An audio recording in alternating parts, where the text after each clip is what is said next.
ہم اتنا کیوں سخت دل ہو گئے ہیں کہ رحم دلانہ رویوں سے ہی ناتا توڑ لیا ہے اور انسانی ہمدردی کے جذبے سے ہی عاری ہو گئے ہیں۔ سب جانتے ہیں کہ میں عمران خان کے طرز سیاست اور ان کی غیر جمہوری سوچ کا ناقد ہوں، مگر میں پی ٹی آئی کے ساتھ ہونے والی زیادتیوں کو بھی غلط کہتا ہوں۔ کئی بار کہہ چکا ہوں کہ ہندوستان کے خلاف جنگ میں اللہ نے ہمیں جو فتح نصیب کی ہے اسے پوری قوم کو اکٹھا کرنے، اتحاد اور یکجہتی پیدا کرنے کے لیے استعمال کرنا چاہیے، اور اس ضمن میں پہلے قدم کے طور پر پی ٹی آئی کی تمام خواتین کو رہا کر دینا چاہیے۔ اخبار میں پڑھا کہ ڈاکٹر یاسمین راشد صاحبہ جیل میں زیادہ بیمار ہو گئی ہیں، تو میں نے لکھا کہ ڈاکٹر صاحبہ خاتون بھی ہیں، عمر رسیدہ بھی ہیں اور علیل بھی ہیں، لہٰذا انہیں انسانی بنیادوں پر رہا کر دیا جائے۔ میرا خیال تھا کہ سیاسی اختلاف کے باوجود حکمران پارٹی کے لوگ بھی اس تجویز سے اتفاق کریں گے، مگر یہ دیکھ کر بہت دکھ ہوا کہ پی ٹی آئی کے مخالفین نے میری تجویز پر نہ صرف تنقید کی بلکہ اس معمر خاتون کے بارے میں توہین آمیز زبان استعمال کی، جو افسوسناک ہے۔ کچھ لوگوں نے ان کے 9 مئی کے جرم کا ذکر کیا ہے۔ حقیقت یہ ہے کہ 9 مئی کو جب پی ٹی آئی کے ورکر لاہور میں جناح ہاؤس جلا رہے تھے اور ہمارے شہداء کی شبیوں اور یادگاروں کو تباہ کر رہے تھے تو میرا خون کھول رہا تھا۔ اس وقت میں نے فوری طور پر لکھا تھا کہ جناح ہاؤس کی سیکورٹی کے ذمہ داروں کو فوری طور پر برخاست کر دینا چاہیے۔ اگر میں موقع پر سیکورٹی کا ذمہ دار ہوتا تو شرپسندوں کے خلاف ہر قسم کی فورس استعمال کر کے انہیں منتشر ہونے پر مجبور کرتا۔ بہرحال جو شرپسند موقع پر موجود تھے ان کا ٹرائل مکمل کر کے انہیں عبرتناک سزا دلوائی جائے، مگر اس سلسلے میں انصاف کے تقاضے پورے کیے جائیں۔ مجرموں کے درمیان ان کے اثر و رسوخ اور کانٹیکٹس کی بنیاد پر کوئی فرق روانہ رکھا جائے۔ کون نہیں جانتا کہ موقع واردات پر موجودگی بڑا جرم قرار پاتی ہے۔ پی ٹی آئی کی 2 اہم خواتین تو کور کمانڈر ہاؤس کے اندر موجود تھیں، مگر وہ دونوں اس وقت آزاد ہیں اور ایک تو پھر سے سیاست میں پوری طرح متحرک ہے، مگر ڈاکٹر یاسمین راشد معمر بھی ہیں اور بیمار بھی، اس کے باوجود جیل میں ہیں۔ اس کا کیا جواز ہے؟ کیا فراخ دلی اور رواداری کا یہ تقاضا نہیں تھا کہ ڈاکٹر صاحبہ کو ان کی عمر اور بیماری کے پیش نظر رہا کر دیا جاتا؟ آخر ایسا کیوں نہیں کیا جا رہا؟ کیا سیاست میں انسانی ہمدردی کا داخلہ ممنوع ہوتا ہے؟ کیا سیاست میں رواداری کی کوئی گنجائش نہیں ہے؟ اس ملک میں پہلے تو ایسا نہیں ہوتا تھا۔ ایوب خان نے جماعت اسلامی پر پابندی لگا دی اور اس کے امیر مولانا مودودی کو جیل میں بند کر دیا، مگر جب دشمن ملک کے خلاف جنگ میں اسی ایوب خان نے سیاسی قیادت کا تعاون مانگا تو مولانا مودودی نے ایک لمحے کے لیے بھی ذاتی رنجش کو آڑے نہ آنے دیا اور فوری طور پر اپوزیشن رہنماؤں کے ساتھ ایوب خان کے ساتھ ملاقات کی اور مکمل تعاون فراہم کیا۔ اگر پچھلی نصف صدی میں کسی کو بابائے جمہوریت یا سیاست کا استاد مانا جاتا ہے تو وہ نوابزادہ نصر اللہ خان مرحوم ہے۔ جنرل ضیاء الحق نے نوابزادہ صاحب کو 5 سال گھر میں نظر بند رکھا، مگر انہوں نے جب بھی ضیاء الحق کا نام لیا جمع کا صیغہ استعمال کیا اور نام کے ساتھ ہمیشہ صاحب بھی لگایا۔ وہ سیاست کے 9 واردوں کو بتایا کرتے تھے کہ سیاست میں آپ کا حریف دشمن نہیں ہوتا، سیاسی مخالفت کبھی مستقل نہیں ہوتی اور اس میں کل کا مخالف آج کا اتحادی بھی بن سکتا ہے۔ نوابزادہ صاحب سیاسی مخالفین کے بارے میں کبھی اوئے توئے نہیں کرتے اور نہ کبھی توہین آمیز زبان استعمال کرتے تھے۔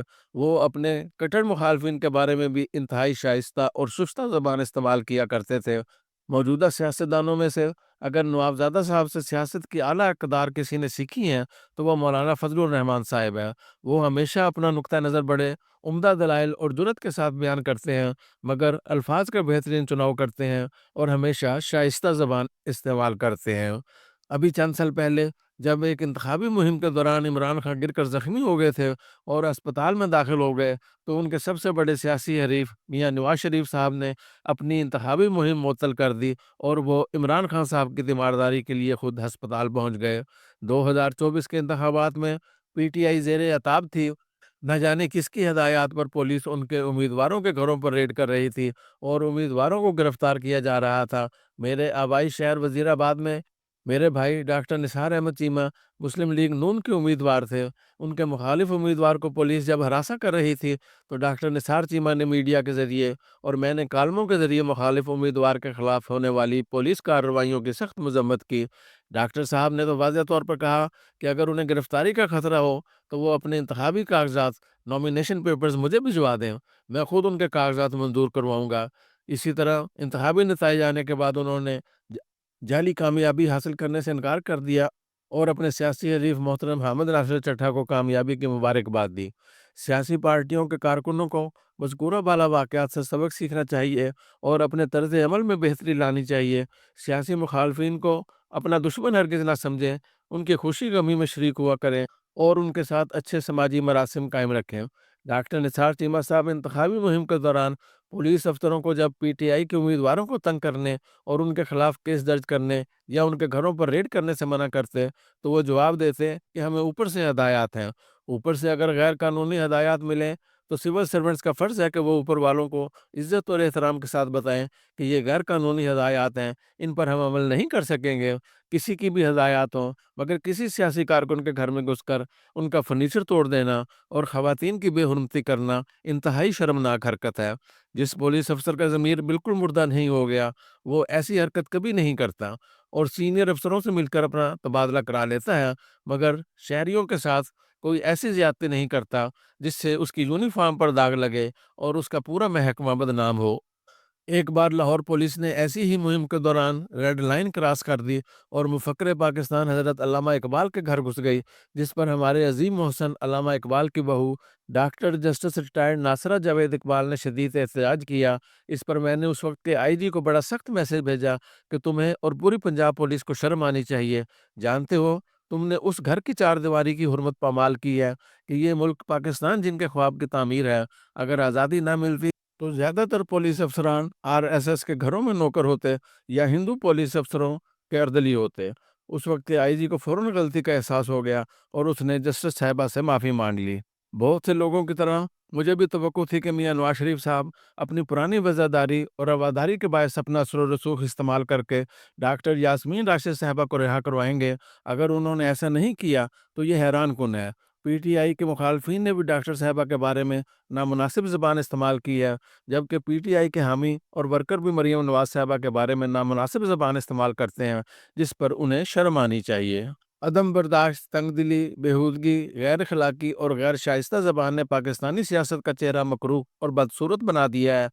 سیاست کا حسن، وقار اور اعتبار بحال کرنے کے لیے سیاسی قائدین اور ورکروں کو اس کا چہرہ برداشت، تحمل، رواداری، فراخ دلی، باہمی احترام اور انسانی ہمدردی کے پھولوں سے کشید کیے گئے پانی سے دھونا ہوگا۔ سیاسی قائدین کا فرض ہے کہ وہ اپنے ورکروں کی صحیح تربیت کریں۔ آج کے حکمران ٹھنڈے دل سے سوچیں اور یہ ذہن میں رکھیں کہ ہم اس عظیم ترین رہبر و رہنما صلی اللہ علیہ وسلم کے پیروکار ہیں جس نے اپنے ساتھ ظلم اور زیادتی کرنے والوں سے بدلے نہیں لیے، انہیں معاف کر دیا تھا۔ اللہ اور رسول اللہ نے معاف کر دینے کو زیادہ پسند فرمایا ہے۔ کیا ہم بیمار اور معمر خواتین کے معاملے میں بھی اللہ اور رسول کے احکامات ماننے اور انسانی ہمدردی کا مظاہرہ کرنے کے لیے تیار نہیں؟